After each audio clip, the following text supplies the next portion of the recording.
Hello viewers, நாங்களோட Lakshmi. நீங்கள் பார்த்துருக்கிறது 0% unlimited fun. இன்றைக்கி அன்எக்ஸ்பெக்டடில் ரொம்ப க்யூட்டாக இருந்துச்சு இன்றைய காட்சிகள்.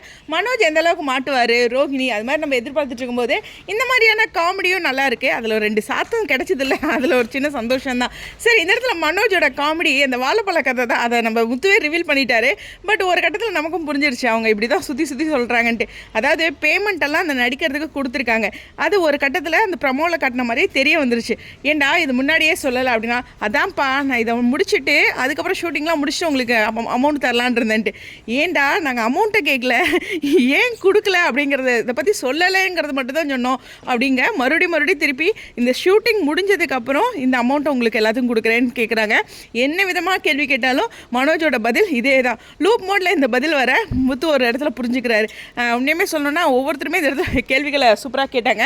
ஆனால் அம்மாவுக்கு மட்டும் ஐசேக்கு ஒரு 10,000 ரூபா தனியாக கொடுத்துருக்காரு. அதுவும் இங்கே கவனிக்கக்கூடிய ஒரு விஷயம் தான். இருந்தாலும் ரோஹிணியை டார்கெட் பண்ணி பயங்கர பரபரப்பாக இந்த சீனை கொண்டுட்டு வராமல் காமெடி ஃப்ளேவரில் கொண்டு வந்திருக்காங்க அப்படிங்கிறது தான். ஆனால் உண்மையாகவே நார்மல் ஆடியன்ஸ்க்கு இது எல்லாத்துக்குமே இந்த சீன் ரொம்ப பிடிக்கும் அப்படிங்கிறதா. எல்லா டைமும் மாட்டணும் சிக்கணுங்கிறது இல்லைங்க. லைஃப்பில் காமெடியும் வேணும், என்டர்டெயின்மெண்ட்டும் வேணும். சீரியல் ஃபஸ்ட்டு என்டர்டெயின்மெண்ட் தான். இருந்தாலும் சில விஷயங்களில், அதாவது இதே 2 லட்சத்துக்கு தான் அங்கெல்லாம் பெரிய விஷயங்கள் நடந்திருக்கு. இவர் ஏமாத்திரம்னு நினச்சது, ஒவ்வொரு முறையும் ஏமாத்திரம்னு நினச்சது. இதில் ரவி இந்த முறை முத்துவிடவே அதிகமாக கோவப்பட்டது அப்படிங்கிறதுல கவனிக்கக்கூடிய விஷயம் தான். எனிவேஸ், இந்த லூப் மோட் நாளைக்கும் கண்டினியூ ஆகும். உங்களுடைய கார்த்திகா ஸ்டடியோன்.